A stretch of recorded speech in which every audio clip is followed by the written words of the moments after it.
നമസ്കാരം, ഞാൻ ജീനിയസ് FM-ൽ നിന്നും RJ ദേവിക. ഇന്ന് ഏറെ വേദനാജനകമായ വാർത്തയോടെയാണ് കേരളം എഴുതുന്നത്. മുൻ മുഖ്യമന്ത്രിയും നിയമസഭാ അംഗവും പ്രതിപക്ഷ നേതാവുമായ ശ്രീ ഉമ്മൻ ചാണ്ടി സാർ, പുതുപ്പള്ളിയുടെ സ്വന്തം കരുത്തുറ്റ നേതാവ്, നമ്മളെ വിട്ടു പിരിഞ്ഞിരിക്കുന്നു.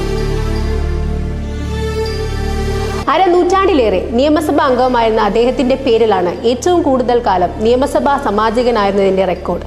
1970 മുതൽ 2021 വരെ പുതുപ്പള്ളിയിൽ നിന്നുമാണ് നിയമസഭയിലെത്തിയത്. 2 വട്ടം കേരളത്തിന്റെ മുഖ്യമന്ത്രി പദം അലങ്കരിച്ചിട്ടുണ്ട്. നമ്മളെ സംബന്ധിച്ച് വലിയൊരു ഭാഗ്യം എന്ന് തന്നെ പറയാം. പ്രൊഫഷണൽ എൻട്രൻസ് കോച്ചിങ്ങിലുള്ള ഔട്ട്സ്റ്റാൻഡിംഗ് എക്സലന്റ് അവാർഡ് അദ്ദേഹത്തിന്റെ കയ്യിൽ നിന്നും നമ്മുടെ ജീനിയസ് സ്കൂളിന് ലഭിച്ചിട്ടുണ്ട്.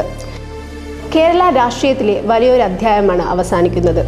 അദ്ദേഹത്തിന്റെ കുടുംബത്തിന്റെയും കേരള ജനതയുടെയും ദുഃഖത്തിൽ നമുക്കും പങ്കുചേരാം. നന്ദി.